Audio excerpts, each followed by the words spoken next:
All right, so now that we're recording, this table that's in front of you here in the Learning Catalytics session, in Wednesday's class, what we did was fill out the first two columns. So we looked at this, placing an egg in 0-degree water, looking at the change of the yolk, change of the egg white temperature over time. We came up with this system together. We then solved the system using the substitution method. We had to solve this second order equation. We did that by assuming that one solution was e to the lambda t and plugged it in. And we got these two values, -6, -1, and then ended up solving the system. But then I turned around and said, well, what if we use a matrix approach? And our notes from class on Wednesday will show this, that we tried the matrix approach and we had a system that looked like this. And we did a similar thing where we plugged in a vector solution, subtracted lambda from the diagonals of the matrix, talked about when this system would have a non-trivial solution. It's whenever the determinant of this system is 0, which led to the exact same equation here, lambda squared plus 7 lambda plus 6, as we got right here with lambda squared plus 7 lambda plus 6. We're going to talk more about that today. And then we went and finished solving the problem by looking at the system matrix with the different lambda values plugged in, and then figured out what the vectors had to be to go along with that. And then we were able to write down our final solution, and it's the same as the solution that we got last time. When we solve the solution as a system, what you're getting is a pair of component solutions, T1 of 2 and T2 of 2, T2 of T. These are the component solutions. And when you solve it in this matrix form, you're getting a vector that changes orientation over time and follows the direction field. So this is what the solution would look like in the phase plane. It's a moving vector or a moving coordinate point. And what I want to start class with today, since that's just a rehash of things that we talked about on Wednesday, is what does this process look like in this third column when we try to generalize it? So I'm going to leave this up in the background for you to kind of peek an eye at, but I want to kind of walk you through what the method is in general, and then call out a couple of terminology things here, and then we'll practice calculating these things today. So this is the eigenvalue method, and the idea here is in regards to the temperature model that we looked at last time. Let's call y the vector t1, t2. This is the vector that we're trying to solve for. So this is this vector here. And so what I'm looking at is I'm looking at the system dy dt equal ay. This is what I want to solve. And all of these systems that we're going to be looking at here over the next week and a half, they're all going to start out looking like this. They're going to be the derivative of some vector is equal to a matrix of coefficients times another vector. And we're trying to solve for the vector y in this case. The way that we did that was we assumed that the solution to this thing, so the solution y, was of the form alpha e to the lambda t, where alpha was equal to a1, a2, which is a vector of constants. So we basically were assuming that the answer was some constant vector times e to the lambda t. And so let's just go ahead and plug that into this equation. You're looking at the derivative with respect to t of the vector y. Well, that's equal to the derivative with respect to t of alpha e to the lambda t, which is equal to a times that vector. So from a matrix point of view, I'm taking the derivative of the alpha is a constant. So we treat it, since it's a constant vector, we treat it as a constant for the derivative. So I'm just taking the derivative with respect to time. The derivative of e to the lambda t is lambda e to the lambda t. So the quantity on the left-hand side is lambda alpha e to the lambda t. The quantity on the right-hand side is a alpha e to the lambda t. And it's at this point that I can drop e to the lambda t from the problem and simply view this as lambda alpha equals a alpha. This, in applied mathematics, is what's referred to as the eigenvalue problem. The eigenvalue problem is the attempt to find a number lambda and vector alpha so that the system's effect, the system is represented by the matrix A, so that the system's effect on the vector alpha is the same as lambda's scaling of alpha. In other words, we're trying to find a number that represents how the system scales this particular vector alpha. So this is known as the eigenvalue problem. And if you find the answer to this problem, the answer to this problem is a pairing. It's a value lambda, which we call the eigenvalue, and its associated value alpha, which we call the associated eigenvector. And so all of our linear systems that we're going to look at today, this is what we are trying to get to, is trying to solve this eigenvalue problem for lambda and alpha. And the way that you go about doing that is what we showcased in class last time. You can rewrite this as a alpha minus lambda alpha. So bring lambda alpha over to the right-hand side. Equals, let's say, the zero vector. Remember, if you subtract it from one side, it leaves the zero vector, not just zero. I can then factor out the alpha. When I do that, it doesn't leave behind one, it leaves behind the identity matrix, because you're factoring out from a matrix problem. So you get I for the identity matrix there. And so what I'm trying to do is, this is some matrix times alpha, the vector I'm looking for, equal to 0. So this is what's called the homogeneous problem.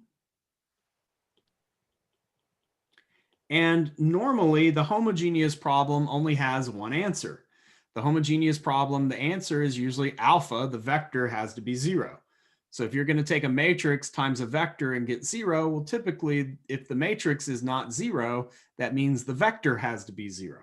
So typically, or trivially, alpha equal to 0 is always a solution. What we want to find are non-trivial solutions. And so we talked about in class last time, the non-trivial solutions to this equation happen. So non-trivial solutions happen only when the determinant of this matrix is equal to 0. So this matrix that we have right here, which is the original matrix for the system A, and I'm subtracting lambda from the diagonals. You can see that if I said A was the matrix A, B, C, D, then lambda I would be the matrix lambda 0, 0, lambda. So the matrix A minus lambda I is the matrix that you get when you subtract lambda from the diagonals. So we can immediately form this matrix simply by taking lambda and subtracting it from the diagonal elements of our system. And all we need to do to solve this system is take the determinant of this new matrix.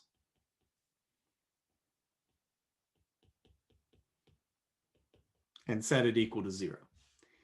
And the determinant of this new matrix, we know how determinants work for 2x2 matrices.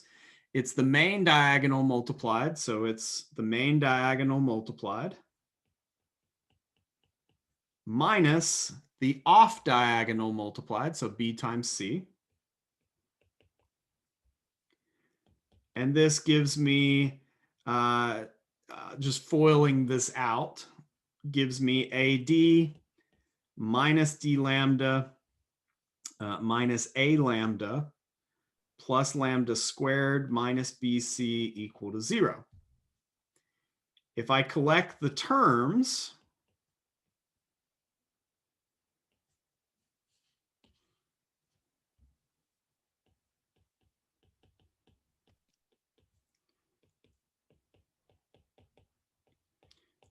this is the equation that I will generate.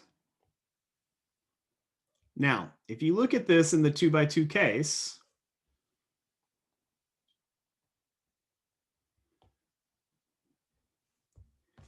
I want you to stop for a second and tell me what, first off, how could I have written this down? So what we would know if we were working these problems, and we're going to do an example with numbers here in a second. What we would know if we're working these problems is we would know that A is given by A, B, C, D. We would know the system matrix A. I can immediately write down this equation without having to go through all these steps. I can immediately write down this equation if I realize two things. The first thing that I realize, hopefully, is that the quantity A plus D here is simply the sum of the main diagonal elements of our system matrix. This is called the trace of the matrix A. So the trace of A is A plus D. It's the sum of the main diagonal. That's the coefficient of lambda, and it's negative. Don't forget it's negative the trace. That's the coefficient of lambda in this equation that we are trying to produce. This is, by the way, this equation is called the characteristic equation of the system.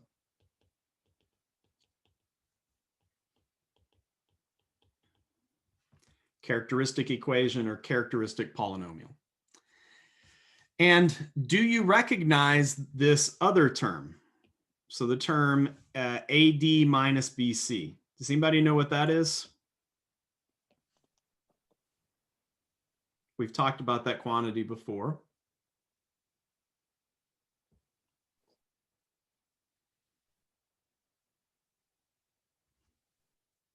Wyatt said it in the chat, but determinant. It's the determinant of what?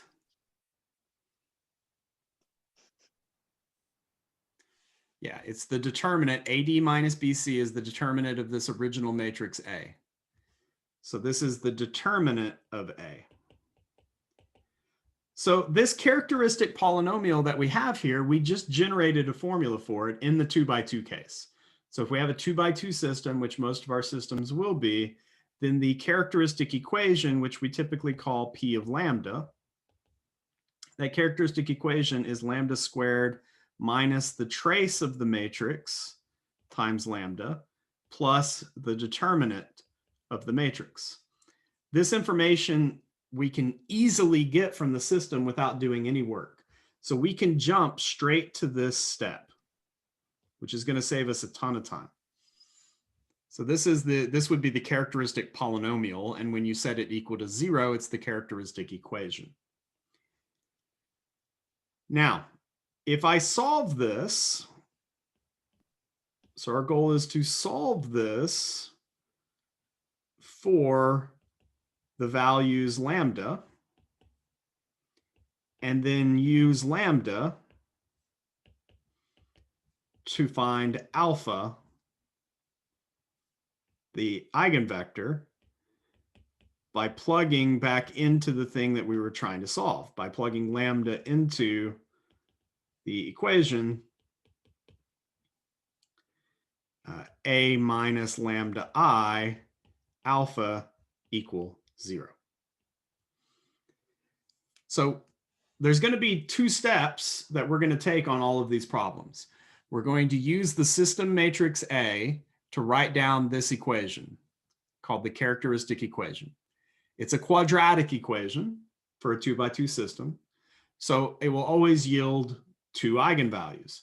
Now we're going to look at exclusively in the module we're currently in, we're exclusively going to look at the case where those eigenvalues produced are real distinct eigenvalues. Starting next week, though, we'll relax that and start looking at the case where the eigenvalues are complex and or the eigenvalues are repeated roots. But whatever the case may be, the roots that you get out of this equation are the eigenvalues lambda. We then plug those values lambda into this equation and solve for the vector alpha that zeroes out the system. And we did that together kind of It was a more drawn out way. We did that together kind of on Wednesday. But I want to show you that process from start to finish here in just a second. I want us to practice the individual parts of this, and then we'll do a couple of examples together. So just to see if you've kind of been keeping up with this conversation. I know I went kind of quick there. There was a lot to cover there, but I went kind of quick through that. So just to make sure that we're on the same page here, if you have a 2x2 system, you can find the characteristic polynomial by looking at the trace and the determinant. So this is what the characteristic polynomial looks like. And I want you to calculate the characteristic polynomial of this system. So suppose I had a system and this was the coefficient matrix of the system. Which of these would be its characteristic polynomial? All right, I'll give you about 2 minutes to do that. You probably won't need that long though.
All right, about another 20 seconds or so here.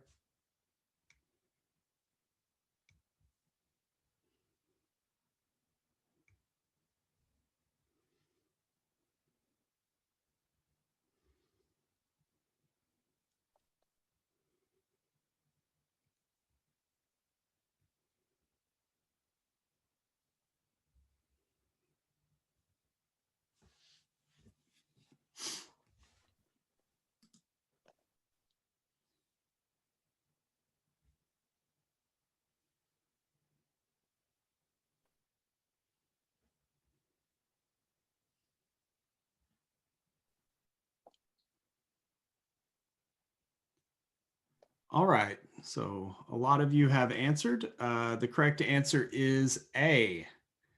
The characteristic polynomial here is lambda squared plus 5 lambda plus 18. So 3/4 of us got that correct. All right, I want to take a look at this problem with you. And we're actually going to solve the system that is under kind of lying underneath this. So suppose I had asked you instead the question, what is the solution to this system that has the same character or has the same coefficient matrix as what you just found the characteristic polynomial for? This is like me saying solve the system x prime equal minus 3x minus 2y, y prime equals 6x minus 2y. So it's the same sort of deal. So solving this system is the same as solving this system. And it all comes down to the only thing that you really need to know to do this is you need to know what this matrix is. So to solve a system, all you really need to know is what are its coefficients, which is why I'm only really focused on that matrix A for all the calculations that we're doing so far. So our solution to this system, we're going to start by finding the characteristic polynomial, which we know is lambda squared minus the trace of A, lambda plus the determinant of A. The trace of A is the sum of the main diagonals. So the main diagonal is -3 and -2. The sum of that is -5. And the determinant of A is -3 times -2. So it's the product of the main diagonal minus the product of the off diagonal. So this is the determinant of A. And this is the trace of A. So this is lambda squared minus a -5 makes it plus 5 lambda. And then you would get 18 here for the value. Now, I would need to set this equal to 0 if I'm going to solve this thing. So setting it equal to 0 at this point, I've produced the characteristic polynomial. And let's see if it ends up in a case that we can actually solve here today. So it doesn't look like it's going to factor nicely. I mean, if you think about factors of 18 like 6 and 3 and 9 and 2, none of these are going to lead to 5. So I might be thinking, okay, let's try quadratic formula here. So opposite of b, square root of b squared minus 4ac, and uh-oh, do we see what happened? I don't know what the answer here is, but I know I'm going to stop at this point because this particular system ends up having a negative under the square root, which means that this thing is going to be complex. So if we want to go any further with this problem, we're going to have to time travel the next week because that's when we're going to handle these. So I just want you to understand, and I'll finish this out for us here, just so I can write it down. Let's see, 25 minus 72 is -47. Is that correct? Yeah, -47.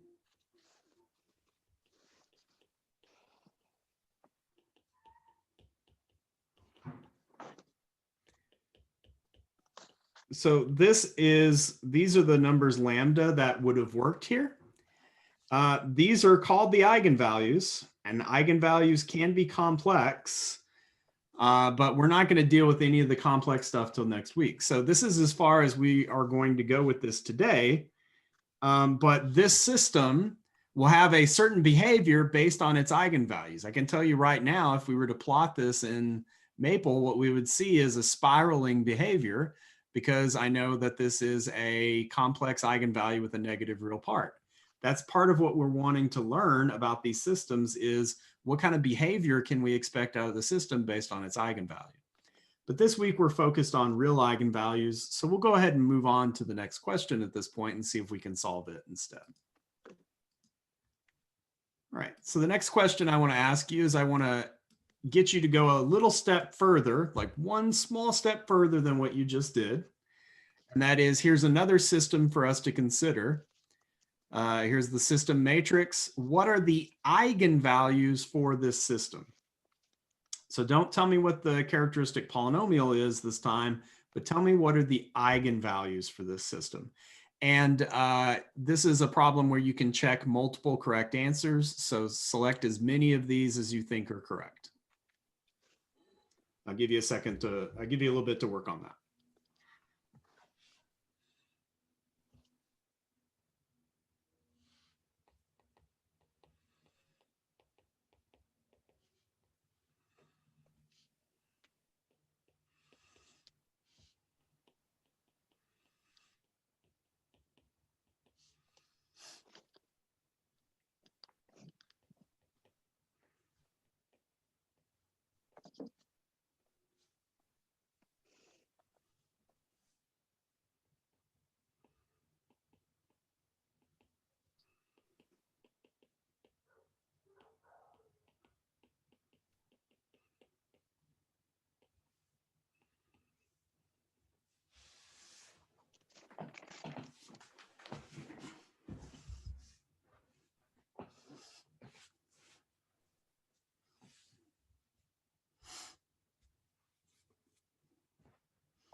In case you haven't seen it yet, I moved back your Maple Lab. I believe it's due next Wednesday instead of Monday or Sunday, whenever it was originally due, but I moved it back to next Wednesday. So I think Maple Lab 5 along with skills quiz 5 are due middle of next week.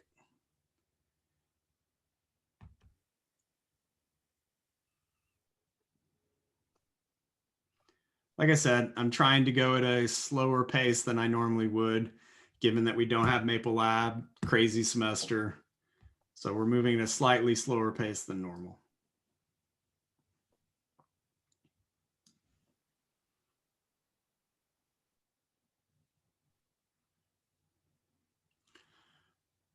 All right, I'll give you about another 30 seconds or so here to enter your answer, and then we'll discuss. And this problem, we are going to work from start to finish. So you'll get to see the full eigenvalue method here.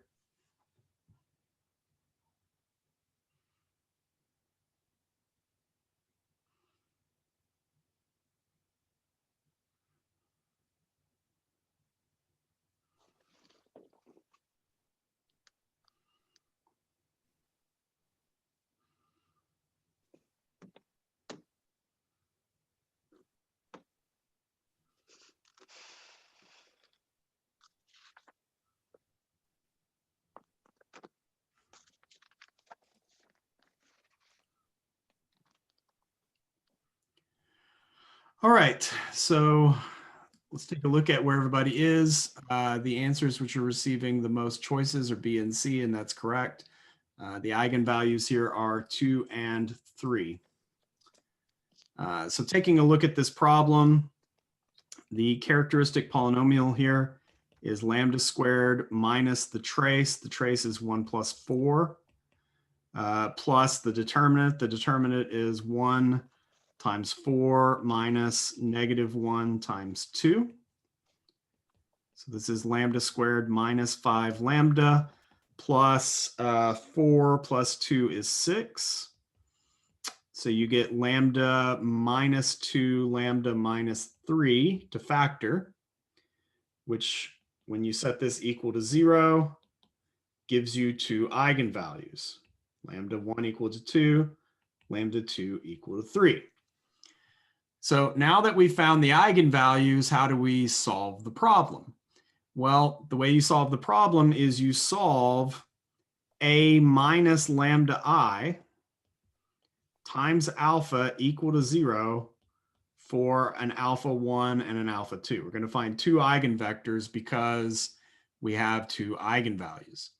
So I break this up into cases, right? So case 1 is, let's take the first eigenvalue, which is lambda 1. So if lambda 1 is 2, the way that you form this matrix A minus lambda I is you take 2 and subtract it from the diagonal. So A minus lambda I in this case, A minus 2I, is the matrix 1 minus 2, 2, -1, and 4 minus 2. So I'm subtracting the eigenvalue from the main diagonal of the system matrix. So this would be -1, -1, 2, and 2. Now, we discussed this in class last time, and that is if you're doing this process correctly, when you insert the eigenvalues into this eigenvalue problem, the matrix that comes out of it will be redundant, meaning that one column will be a multiple of the other column. That's a way to check yourself to make sure that you have the correct eigenvalues picked for the problem. And you can see here that column 2 is -2 times column 1. And so what we do is we set this matrix, -1, -1, 2, 2, times alpha, and we think of alpha as being a vector of constants. So like A1, A2 for the vector. So we'll multiply by A1, A2, and this is supposed to give us the 0 vector. So I mentioned in the last time that you should really just think of this as weights. So A1 is the weight of column 1, A2 is the weight of column 2. What should I multiply column 1 by and then multiply column 2 by so that when I add them together, they zero out? Well, I think the easiest one to see here is if A1 is 2. So if I multiply the entire first column by 2, I get -2. And then all I need to do is simply add 1 times A2. So A2 equal to 1, which gives me an alpha 1 of 2, 1. is the eigenvector associated with 2. Because if I weight the columns 2 times column 1, 1 times column 2, and add them together, I'll produce 0. So I've got a pairing here, right? This goes with this. These are paired. Okay. Case 2 is what if I put in the other eigenvalue, which is 3. Then my matrix is A minus 3i, which is 1 minus 3, 2, negative 1, 4 minus 3. So this matrix is negative 2, 2, negative 1, 1. Once again, you can see that this matrix is redundant. If you take negative 1 times the first column, you get the second column. And this is actually a really easy one to find the eigenvector for, because if I try to solve the eigenvector problem here, and I think of A1 times the first column, A2 times the second column, they're already opposites of each other. So if I simply just added them together, it would zero everything out, which means 1 times the first column, 1 times the second column are the appropriate weights. So you can see here that A1 equal 1, A2 equal to 1 would work. So my second eigenvector is the vector 1, 1. And so we have another pairing here between 3 and this vector. Now, once we've got the pairings of the eigenvalues, eigenvectors, our general solution to the system is really easy to write down, because we know each one of these pairings forms a solution. The first solution is alpha 1 e to the lambda 1t. And the second solution is alpha 2 e to the lambda 2t. So if you write these down, this would be 2, 1 e to the eigenvalue that went with that was 2. So 2, 1 e to the 2t. And y2 would be 1, 1 e to the 3t. Those are the two solutions that we found. And the general solution is a linear combination. So the solution to the entire problem is a linear combination of these two.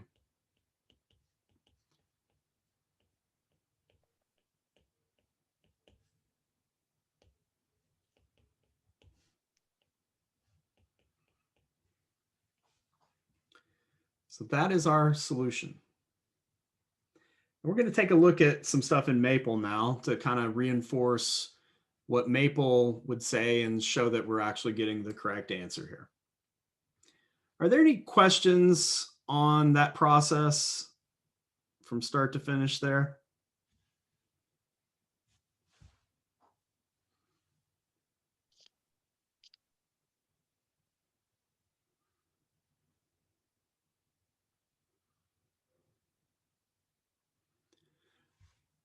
All right, let's take a look at Maple then. So this is the system that we just solved together. I want to take a look at kind of what you can do in Maple with this stuff. So one of the things that I'd like for you to be able to do, and you're going to have to do this on your Maple Lab assignment that's currently up right now, is be able to calculate eigenvalues and eigenvectors in Maple. To do that, you really want to use matrices. And so over here on the collapsible list on the left-hand side, you've got a matrix tab. And our coefficient matrix for this system was a 2 by 2 matrix. So 2 rows, 2 columns. I'll go ahead and insert a matrix. And then I'll just enter numbers and tab to get to the next one. So it's 1 tab, 2 tab, negative 1 tab, 4, right? That was our matrix A. And I'll actually define it as A. I'll say, okay, this is A is the matrix given by this. So now I've stored this matrix to the variable A. Okay. The list of commands for doing the options for finding eigenvalues and eigenvectors, they're located under the linear algebra package. So you have to load the linear algebra package. And I'm going to go ahead and hit enter without putting a colon at the end of it, because I want you to see various commands that pop up. So there are a lot of commands in the linear algebra package, but you see some, for instance, characteristic polynomial, or eigenvectors, or eigenvalues commands that would be of interest to us. So I'm going to go ahead and put a colon at the end of this to suppress that output. And then now that that package is loaded, if I wanted to find the characteristic polynomial of A with lambda as the variable, that's all I would have to do. So now I have the characteristic polynomial. So we know that eigenvalues are nothing more than solving the characteristic polynomial set equal to 0 for lambda. So I could also do that and find the eigenvalues, or there is a command for eigenvalues. I can simply say, what are the eigenvalues of A? And they'll tell me that they are 3 and 2. Now it lists them in a vector, which I don't particularly like because the eigenvalues as a vector aren't something that we particularly care about. But it is important to know that because when you try to calculate the eigenvectors, there's an association here. And I want you to see that association. So the way to read this is the eigenvalue 2, because it's in the first component, its eigenvector is in the first column. So our eigenvector associated with 2 was 2, 1, right? So 2, 1, the eigenvector 2, 1 is in the first column because 2 is the first eigenvalue component. 3 is the second eigenvalue. So its vector is the second column, which is 1, 1. So 1, 1 is the eigenvector associated with 3. That's how you read that output. So those are just some basic things. If I wanted to solve the system, I'm just doing dsolve like we've been doing for a couple of weeks now. The first ODE for this system, if you go back up to where we defined it as, excuse me, if we go back up to where we defined it as a system, our first ODE was x prime of t equal to x plus 2y. So I'm writing the problem that we just worked on in system form. And the second ODE would be y prime of t equal to negative x plus 4y. So this is the system that we just solved together. And if I wanted to come up with a solution, I would do dsolve ODE1, ODE2, and I want to solve that for the vector x of t comma y of t, and I get my solution. Now what I want to show you here, if I can put these side by side for just a second. When we solved the problem together, this was our final answer. So our final answer was C1, 21 e to the 2t. So do we see that? Well, x of t, the x of t component, so we're looking at the first component for both of these. So x of t is what you read across the top, right? So if you read across the top, that's the x of t component. So x of t would be 2 C1 e to the 2t plus C2 e to the 3t. And you can see that that matches what Maple has for the x component. 2C1 plus C2 e to the 3t. If I want to find the y of t component, or what my y coordinate is doing, then I read across the bottom. So if you read across the bottom, the y of t component is C1 times 1 e to the 2t plus C2 e to the 3t. And so you can see that that y of t component is the second component that Maple's giving you in dsolve here. So, you know, in terms of commands that you need for doing this next Maple Lab, these are all the new commands that you're expected to know, right? Eigenvalues, eigenvectors, characteristic polynomial, basic dsolve, which we've been doing for a while. And then on Monday's class, we'll talk about plotting these things and looking at what the behavior is of an eigenvalue problem with real eigenvalues. Now, just to make sure that we are understanding kind of what's going on this morning, I want to do one more problem from start to finish with you. Get you an extra example. And I want one that actually has an initial condition because we haven't looked at one with an initial condition yet. So I want us to use this eigenvalue method to solve this system where the initial vector is 3, 2. So x at 0, so the components are x and y. X at 0 is 3 and y at 0 is 2. So I want to solve this system together with you this morning. This will be the last thing we do today.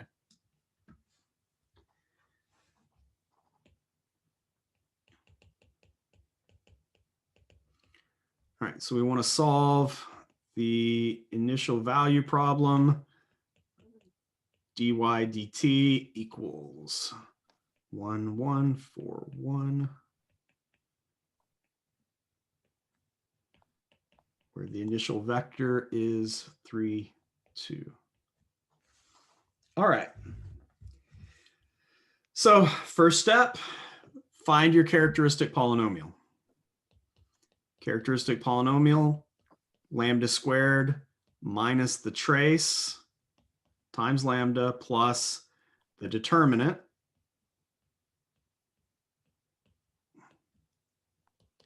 So this is lambda squared minus 2 lambda plus, let's see, 1 minus 4 is negative 3. So we set it equal to 0 and hope it factors. So you get lambda, let's see, minus 3 plus 1, I believe. So your first eigenvalue here is positive 3. And your second eigenvalue is negative 1. Now, if you reverse these, say you call lambda 1 negative 1 and lambda 2 3, it's not going to make any difference. I should be able to follow your work just fine. So case 1, take the first eigenvalue. And what I do with the first eigenvalue is I subtract the main diagonal here. So we've got A minus 3i is the matrix 1 minus 3, 1, 4, 1 minus 3, which is negative 2, 1, 4, negative 2. Once again, check to make sure that that matrix is redundant. So you can see that column 2, if I multiply 2 by column 2, negative 2 by column 2, I get column 1. So it is redundant. And if I take that matrix, multiply it by a vector of constants. For the homogeneous problem, I'm solving for the eigenvector. So you can see here, if I want them to cancel, then I should probably multiply this first column by 1 and the second column by 2, right? If I multiply the first column by 1 and the second column by 2 and add them together, it'll cancel those numbers. So my eigenvector is 1, 2, the weights of the column that zero it out. All right, case 2 is lambda 2 equal to negative 1. So I'm looking at A minus a negative 1, which is actually plus 1i. So the matrix that I want to look at here is A plus I. So when you have a negative eigenvalue, you're actually adding that number to the diagonal because you normally would subtract a negative. So I'm going to add 1 to the diagonal of my original system matrix right here. I'm going to add 1 to the main diagonal. So I'm going to end up with 2's right there. So we're going to have 1 plus 1, 1, 4, 1 plus 1, or 2, 1, 4, 2. Once again, double check that it's redundant. 2 times column 2 is column 1. And let's solve for the associated eigenvector.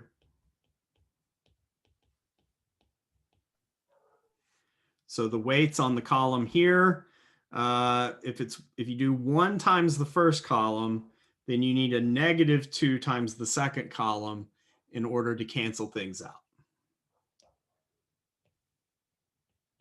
So alpha 2 would be 1, negative 2.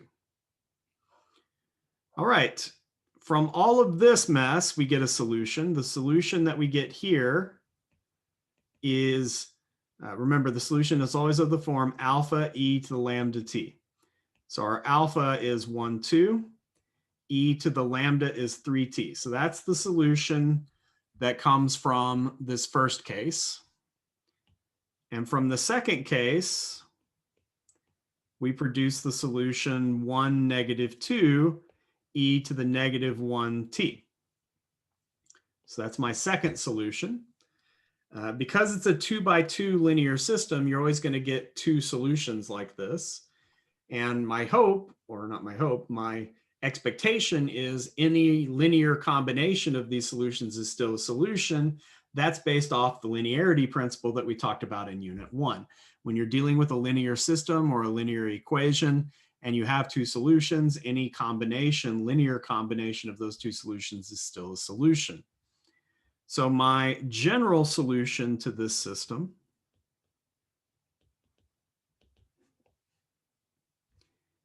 is the linear combination C1, Y1 plus C2, Y2.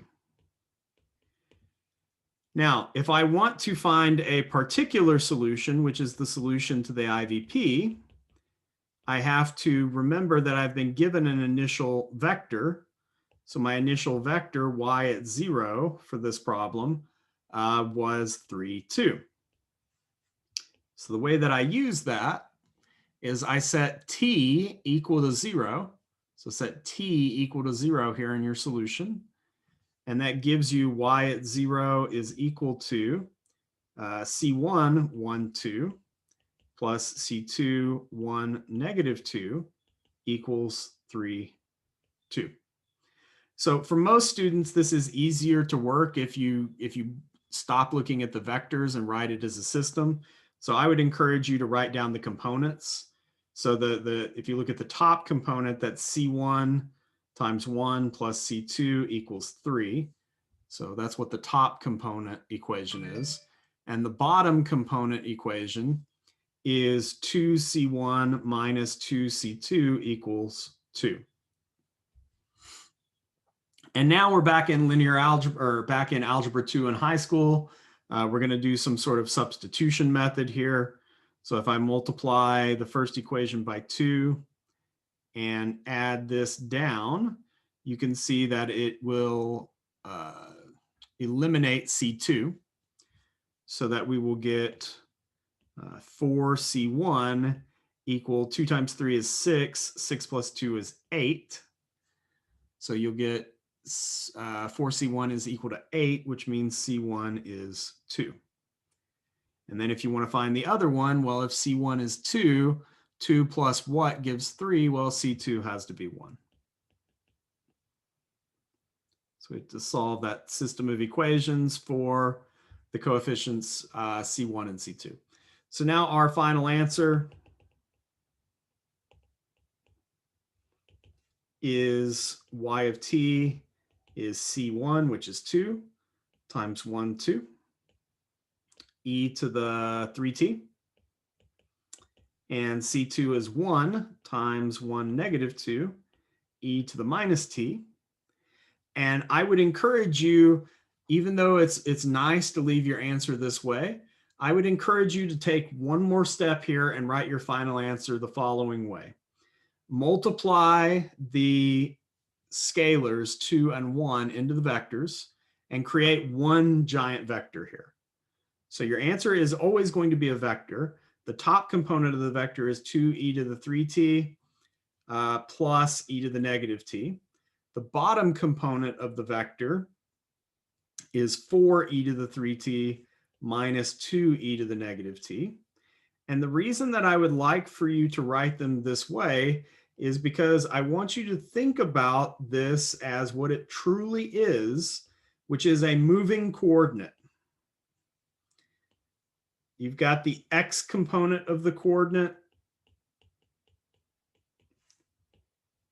and you've got the y value of the coordinate, and over time, the x and y value moves. This is a parametric curve. This is what we call a parametric curve back in Cal 1, Cal 2. So solutions to these systems, these are parametric curves in the XY plane. The XY plane is called the phase plane or the phase portrait. So when we solve these systems using the eigenvalue method, what we produce is a moving coordinate point in the XY or whatever the components are. If it's T1 and T2, like Wednesday's example, you produce a parametric curve in the XY plane where the point moves over time. Its X coordinate and Y coordinate change values over time. So including the example from Wednesday, we've now done 3 examples of the eigenvalue method where we've looked at going through and solving it. We'll look at the geometry of what's going on here because the geometry is really interesting because you've got kind of 2 vectors that you're scaling, and then their scalar product is what's giving you this point that's constantly changing in the direction field. So we'll look at that on Monday. But you really need to get good at this method because it is probably this method for all the different cases. We've just done the real case today. We're going to look at the complex and repeated cases next week. This method is probably 50% of the second test, like in terms of the in-class part of the test. You're going to have to probably do 1 or 2 cases of this, show it to me, interpret the answers, talk about what it looks like in the phase plane. So you really need to get good at this method. There's a couple of videos out there for you to look at. There's some notes out there for you to look at. And there are some Maple files out there for you to look at to help you with the Maple lab. In particular, there's one file that is very important. It's called the Geometry of 2x2 Systems. We're going to reference it in class on Monday, but that's the file that you really want to look at to help you for this upcoming Maple lab. All right, I'm 2 minutes over, so sorry about that, but let's call it here. Have a great weekend. Please stay safe and don't forget to vote. Early voting has started, so if you can get out to a polling place and vote, please do so. Thanks for attending this morning. Y'all have a great weekend. Thank you. Thank you, Dr. Icky. Y'all have a good one.